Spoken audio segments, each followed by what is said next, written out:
집 안에 단 한 곳에 소주 한 병을 두는 순간 막혀있던 돈줄이 터지고 복의 기운이 폭포처럼 흘러들기 시작합니다. 이 말이 믿기지 않으신가요? 하지만 실제로 많은 말띠 분들이 이 간단한 풍수법을 실천한 뒤 놀라운 변화를 경험했다고 합니다. 그동안 이유 없이 막혀있던 일들이 술술 풀리고 끊겼던 돈의 흐름이 다시 이어지며 잊고 있던 사람들로부터 뜻밖의 연락이 오기 시작했다는 겁니다. 말띠는 태어날 때부터 불의 에너지를 품고 세상에 나옵니다. 뜨겁고 강하며 앞으로 달리는 힘이 누구보다도 빠르죠. 하지만 이 강한 기운이 한 방향으로만 쏠리거나 집 안에 머물면 스스로의 열정이 벽에 부딪혀 오히려 복을 태워버립니다. 그래서 말띠는 열심히 일하고 노력해도 돈이 모이지 않는 경우가 많습니다. 일이 잘 풀리다가도 이상하게 막히고 좋은 기회가 바로 눈앞에서 사라지기도 하죠. 사람의 운은 머물지 않고 흘러야 커집니다. 물이 흐르듯 바람이 움직이듯 기운 또한 돌고 흘러야 복이 생깁니다. 그런데 말띠의 불기운은 다른 띠보다 훨씬 역동적이라 정체되면 그 피해가 훨씬 크게 나타납니다. 이때 집안에 막힌 기운을 열어주는 매개체가 바로 소주입니다. 소주는 땅의 곡식에서 피어난 생명력, 발효와 증류를 거치며 새로운 기운으로 다시 태어난 변화의 상징입니다. 이 술의 에너지가 말띠의 불기운과 만나면 막혀있던 재물의 문이 빠르게 열리게 됩니다. 작은 병 하나가 집안의 흐름을 바꾸고 내 안의 답답한 에너지를 밖으로 밀어내는 강력한 도구가 되는 것이죠. 지금부터 우리는 그 원리를 하나씩 알아볼 겁니다. 왜 소주가 말띠에게 특별한 힘을 발휘하는지, 그 한 병을 집안 어디에 두어야 돈과 기회의 흐름이 다시 살아나는지를 명리학과 풍수의 원리를 바탕으로 깊이 있게 설명드릴 겁니다. 지금 이 순간 당신이 이 영상을 듣고 있다는 것 자체가 이미 기운이 움직이기 시작했다는 신호입니다. 이 이야기가 끝날 때쯤이면 당신은 스스로의 삶에서 어떻게 복의 문을 여는지 명확히 알게 되실 겁니다. 시작하기 전에 구독과 좋아요를 눌러주세요. 그 간단한 행동 하나가 바로 재물운의 문을 여는 첫 걸음이 됩니다. 오늘 이야기의 끝에는 당신의 삶을 바꾸는 아주 작은 실천이 기다리고 있을 겁니다. 열심히 일하고 노력하는데도 이상하게 손에 남는 게 없다 하는 말띠 분들이 정말 많습니다. 아침부터 밤까지 바쁘게 움직이고 계획도 세우고 사람도 만나는데 결과는 늘 제자리죠. 분명 운이 없는 건 아닌데 무언가 알 수 없는 힘이 앞을 가로막는 느낌이 듭니다. 그건 단순한 기분이 아니라 실제로 기운의 정체가 일어나고 있는 신호입니다. 말띠는 에너지가 뜨겁고 추진력이 강하며 한번 마음먹은 일은 누구보다 빠르게 실행하죠. 하지만 이 불의 기운은 방향이 잘못 잡히면 순식간에 주변의 기운을 태워버립니다. 즉 한 곳에 머물면 정체되고 움직이지 않으면 스스로를 소모시켜 버립니다. 그래서 말띠에게는 흐름이 곧 재물이고 정체는 곧 손실입니다. 이 기운이 막히면 삶 전반에서 이상한 현상이 하나둘 나타납니다. 먼저 집 안에 들어오면 괜히 답답하고 공기가 무겁게 느껴집니다. 예전엔 활기차던 가족이 각자 방에 틀어박히고 대화가 줄어듭니다. 식탁에 앉아도 텔레비전만 바라보거나 휴대폰만 만지작거리죠. 그건 이미 집안의 순환이 멈췄다는 명백한 신호입니다. 또한 일이 잘 풀리다가 마지막 순간에 틀어지거나 좋은 사람을 만나도 관계가 오래 이어지지 않는다면 그것도 같은 이유입니다. 집 안의 기운이 흐르지 않으면 밖에서 들어오는 복도 머물지 못하고 흩어져 버립니다. 심지어 건강까지 영향을 받습니다. 불의 기운이 막히면 가슴이 답답하고 잠이 얕아지고 이유 없이 피로가 몰려옵니다. 한 말띠 여성분이 있었습니다. 직장에서도 인정받고 부지런한 성격이었지만 이상하게 돈이 모이지 않았습니다. 늘 예상치 못한 지출이 생기고 계획이 어긋났죠. 집을 방문해 보니 거실 한켠 남쪽 구석에 오래된 상자들이 쌓여 있었습니다. 그곳은 바로 말띠의 불기운이 가장 강해야 할 자리였습니다. 햇빛조차 들어오지 못한 채 눅눅한 기운이 감돌고 있었죠. 그 상자를 치우고 기운의 흐름을 바꾼 뒤 놀랍게도 멈춰있던 일이 움직이기 시작했습니다. 이처럼 말띠에게는 정체된 공간이 곧 멈춘 운입니다. 아무리 노력해도 결과가 없고 열심히 살아도 허무함만 남는다면 그건 운이 떠난 게 아니라 흐름이 멈춘 것입니다. 불의 기운이 머물면 집안은 금세 무거워지고 사람의 마음까지 닫혀버립니다. 그렇기 때문에 말띠에게 가장 필요한 것은 순환의 열쇠를 찾는 일입니다. 이제 곧 그 열쇠, 바로 소주 한 병의 비밀을 알려드릴 겁니다. 말띠에게 소주는 단순한 술이 아닙니다. 그 안에는 땅의 생명력과 하늘의 기운, 그리고 불의 에너지가 모두 녹아 있습니다. 곡식이 땅에서 자라 누룩을 만나고 발효와 증류를 거쳐 맑은 술로 다시 태어나는 과정은 변화와 순환을 상징합니다. 이것이 바로 말띠의 운명과 닮아 있습니다. 말띠는 정체를 싫어하고 늘 새로운 곳으로 달려나가는 에너지를 지녔습니다. 그래서 정체된 공간이나 답답한 환경에 머물면 그 강한 불의 기운이 안으로 쌓여 스스로를 갉아먹게 됩니다. 풍수에서 불의 기운은 확산과 추진을 뜻합니다. 이 불이 살아있으려면 반드시 흐름이 필요합니다. 불은 바람이 있어야 타오르고 산소가 있어야 번지듯이 말띠의 운도 순환이 있어야 커집니다. 소주는 바로 그 순환의 매개체로 작용합니다. 뚜껑을 여는 순간 퍼져나가는 향기, 병 속에 담긴 투명한 기운은 멈춰있던 공간을 깨우고 잠들어 있던 운의 길을 다시 이어줍니다. 전통적으로 술은 하늘과 땅, 사람을 연결하는 매개체로 여겨졌습니다. 큰 제사나 중요한 약속이 있을 때 반드시 술을 올리고 나눈 이유가 바로 여기에 있습니다. 그 한 잔의 술이 단절된 기운을 이어주고 흩어진 복을 한데 모아 흐름을 만들기 때문입니다. 즉 소주는 단순한 음료가 아니라 에너지를 움직이는 매개이며 풍수적으로는 막힌 길을 여는 불의 열쇠입니다. 특히 말띠는 불기운의 상징이라 같은 성질을 지닌 소주와 만나면 그 힘이 배가 됩니다. 이 만남은 불과 불이 맞닿는 순간으로 에너지가 폭발적으로 퍼져나가고 멈춰있던 돈의 흐름과 관계의 기운이 다시 살아나게 됩니다. 그래서 조상님들은 말띠 자손의 집에 반드시 술을 올려두곤 했습니다. 그 이유는 단순한 전통이 아니라 불의 기운을 안정시키고 확산시켜 복을 불러들이는 과학적 풍수의 원리였던 것이죠. 풍수에서는 형태보다 기운을 봅니다. 그릇이 아니라 그 안에 담긴 흐름을 읽는 것입니다. 소주의 맑고 투명한 기운은 정체된 공간을 뚫고 사람의 마음을 밝히는 불씨가 됩니다. 그래서 말띠에게 소주는 단순한 술이 아니라 운을 여는 도구이며 그 병 하나가 바로 집안에 막힌 재물길을 여는 열쇠가 되는 것입니다. 이제 본격적으로 말띠의 재물운을 강하게 여는 소주 비법을 알려드리겠습니다. 많은 분들이 그냥 아무 데나 두면 되는 거 아닌가요? 하고 묻습니다. 하지만 풍수의 세계에서 자리는 곧 기운입니다. 소주 한 병을 놓는 위치에 따라 그 효과는 하늘과 땅만큼 달라집니다. 잘못 두면 아무 변화가 없지만 올바른 자리에 두면 멈춰있던 운이 단숨에 움직입니다. 첫 번째 자리는 집의 남쪽 방향입니다. 풍수에서 남쪽은 불의 기운이 가장 강하게 작용하는 곳이며 바로 말띠의 본령입니다. 이곳은 태양이 떠올라 세상을 비추는 방향으로 열정과 명예, 그리고 재물의 불길이 타오르는 자리입니다. 따라서 남쪽 구석에 소주 한 병을 깨끗이 닦아 올려두면 말띠에 잠자던 에너지가 다시 깨어나고 멈춰있던 일들이 하나둘 풀리기 시작합니다. 단 주의할 점이 있습니다. 남쪽은 불의 기운이 강하므로 직사광선이 닿는 곳은 피해야 합니다.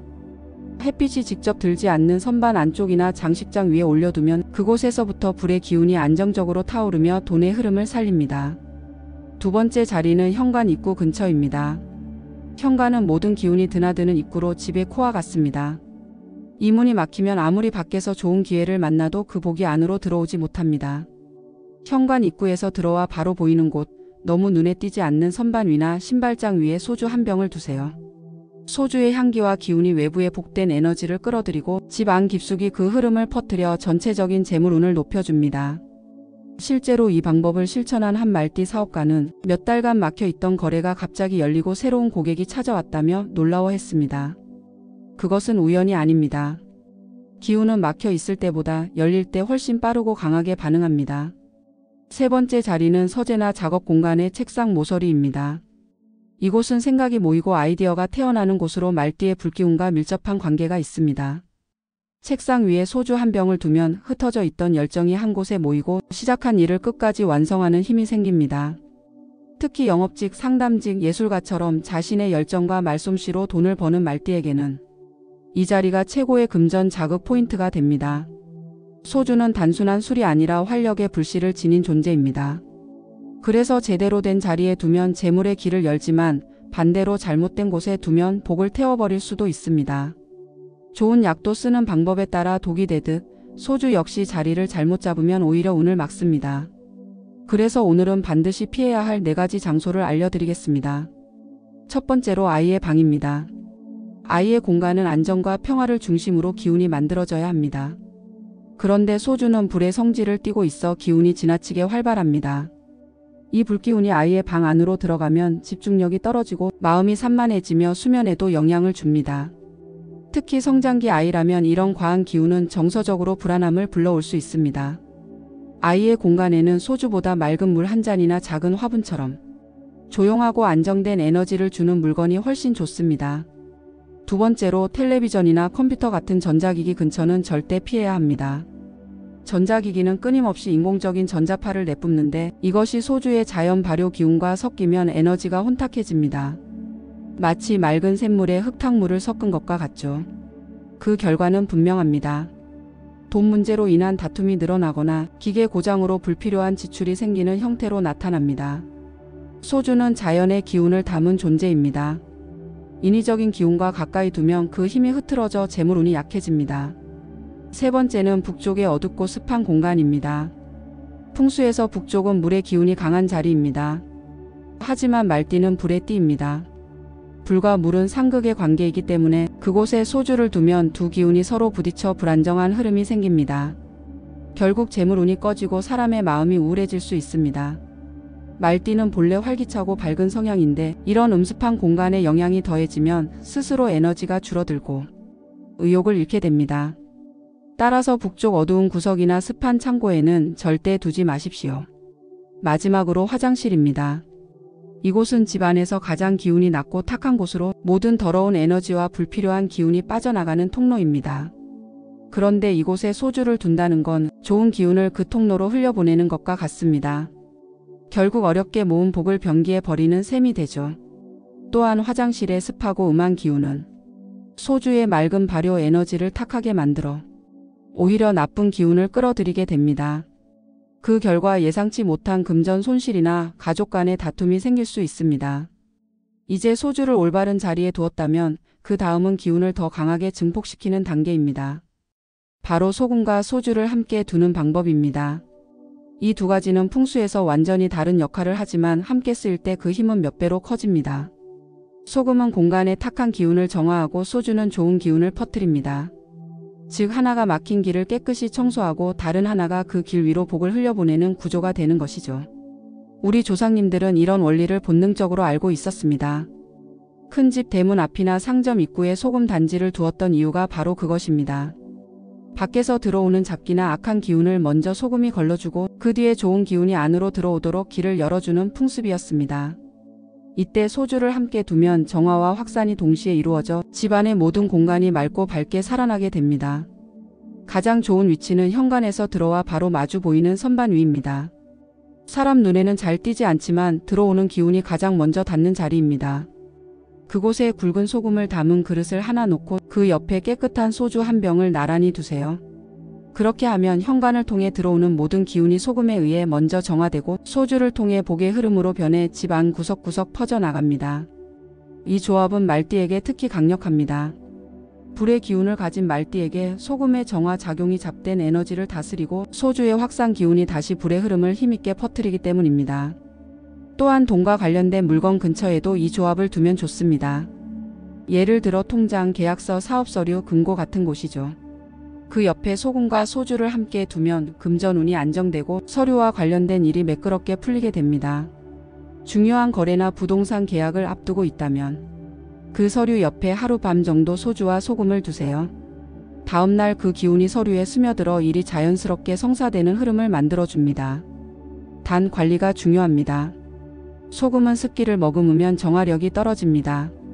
눅눅해지거나 색이 변하면 바로 새 소금으로 교체해야 합니다. 소주는 보통 3개월에서 6개월에 한 번씩 새 병으로 바꿔주세요.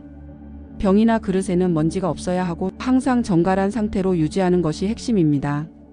정결함은 좋은 기운이 머무는 첫 번째 조건이기 때문입니다. 이처럼 소금과 소주를 함께 두면 집 안의 에너지가 완전히 새로워지고 재물의 흐름이 끊김없이 이어집니다. 말띠에게는 이 조합이 단순한 장식이 아니라 삶의 기운을 되살리는 강력한 풍수 도구가 됩니다. 이제 이론을 넘어서 실제로 어떻게 활용할지 말씀드리겠습니다. 소주와 소금을 두는 것은 공간의 흐름을 바꾸고 그 변화가 눈에 보이는 결과로 이어지게 하는 구체적인 실천입니다. 풍수의 기운은 눈에 보이지 않지만 그 효과는 현실에서 아주 구체적으로 드러납니다. 이번에는 실제로 말띠가 소주 풍수를 활용해 돈의 흐름을 바꾼 사례와 그 원리를 함께 살펴보겠습니다. 한 말띠 부부가 있었습니다. 남편은 식당을 운영했고 아내는 매장 관리와 손님 응대를 맡고 있었지만 이상하게 장사가 잘 되지 않았습니다. 손님이 들어와도 금세 나가 버리고 재료비와 임대료는 늘 빠듯했죠. 가게를 방문해보니 입구 쪽 끝자리에 손님들이 거의 앉지 않는 죽은 자리가 있었습니다. 그 자리는 바로 기운이 멈춘 곳이었습니다. 저는 그 구석 눈에 잘 띄지 않는 선반 아래에 소주 한 병을 조용히 놓으라고 했습니다. 일주일 뒤 놀랍게도 그 테이블부터 손님이 먼저 차기 시작했고 이후에는 가게 전체의 회전율이 눈에 띄게 빨라졌습니다. 이것이 바로 흐름이 살아나는 순간입니다. 다른 사례로는 한 말띠 영업사원의 이야기입니다. 그는 일은 많았지만 성과가 따라주지 않아 늘 불안했습니다. 제가 권한 대로 책상 오른쪽 모서리에 소주 한 병을 두고 그 옆에 소금을 함께 놓았습니다. 이후 그는 이상하리만큼 집중력이 높아지고 그동안 미뤄뒀던 거래처에서 먼저 연락이 오기 시작했습니다. 그는 마치 막혀있던 물줄기가 뚫린 느낌이라며 한 달 만에 목표를 초과 달성했다고 합니다. 말띠의 불기운은 방향을 제대로 잡아주면 폭발적인 추진력으로 바뀝니다. 소주는 그 에너지를 모아 한 방향으로 집중시키는 역할을 합니다. 특히 말띠 중 사업가나 자영업자는 손님이 머무는 자리의 끝 혹은 진열대 아래쪽에 소주 한 병을 두는 것이 좋습니다. 그곳은 손님들의 시선과 에너지가 모였다가 흩어지는 자리이기 때문입니다. 이곳에 소주를 두면 그 흐름이 밖으로 빠져나가지 않고 가게 안에 머물며 매출로 이어집니다. 또 하나의 실천법은 중요한 계약서나 서류를 소주와 함께 두는 것입니다. 부동산 계약, 사업 제안서, 투자 관련 문서 등 중요한 서류 옆에 하룻밤 동안 소주 한 병을 놓아보세요. 그 기운이 서류에 스며들어 다음날 상대의 마음이 부드럽게 열리고 일이 자연스럽게 풀리게 됩니다. 실제로 이런 방법은 오래전부터 상인들이 거래 전날마다 실천해온 풍습이었습니다. 결국 풍수는 믿음의 문제가 아니라 기운의 방향을 다루는 과학입니다. 기운이 모이는 곳과 흩어지는 곳을 알면 돈이 흐르는 길도 자연스럽게 바뀝니다. 소주는 그 길을 여는 불씨이자 촉매제입니다. 지금 당장 여러분의 집과 일터를 둘러보세요. 손님이 잘 앉지 않는 자리, 늘 어수선한 구석 혹은 일이 시작만 되고 끝나지 않는 공간이 있다면 그곳이 바로 소주가 필요한 자리입니다.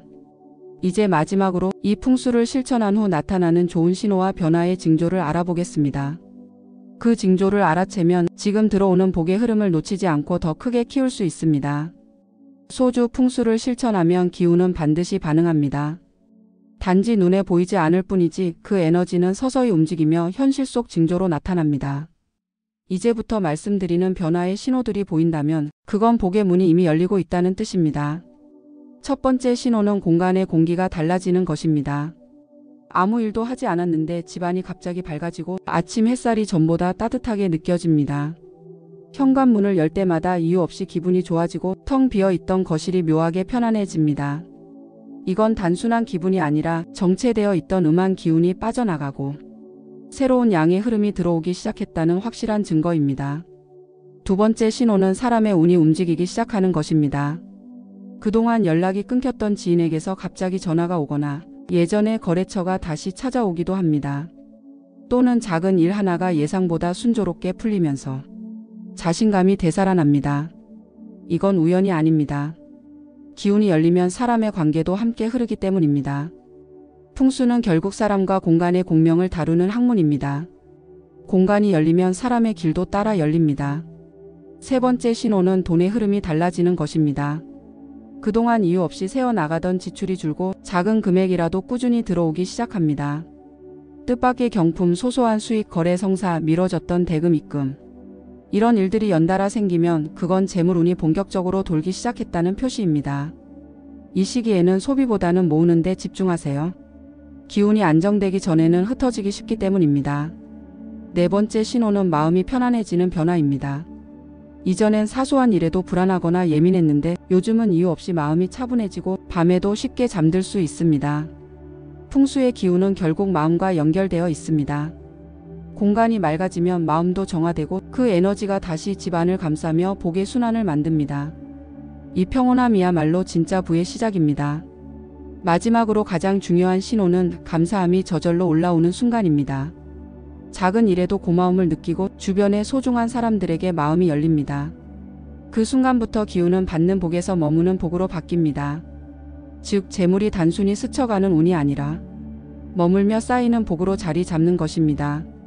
소주 풍수를 실천하고 이런 변화가 나타난다면 당신의 삶은 이미 상승 궤도에 들어섰습니다. 이제부터는 의식적으로 좋은 기운을 유지하며 매일 아침 그 자리를 바라보며 감사의 마음을 담아보세요. 그 한마디 감사가 새로운 복을 불러들이는 주문이 됩니다. 끝으로 이 영상을 듣고 계신 모든 분들께 말씀드립니다. 당신이 이 영상을 만난 것도 인연이며 이 내용을 실천하려는 순간부터 운의 방향은 이미 바뀌었습니다. 지금부터는 하늘이 열어주는 그 복의 길을 놓치지 말고 끝까지 걸어가시길 바랍니다. 구독자님, 오늘의 이야기가 도움이 되셨다면 구독과 좋아요를 눌러주세요. 그 단 한 번의 터치가 당신의 재물 운을 여는 또 하나의 시작이 될 것입니다.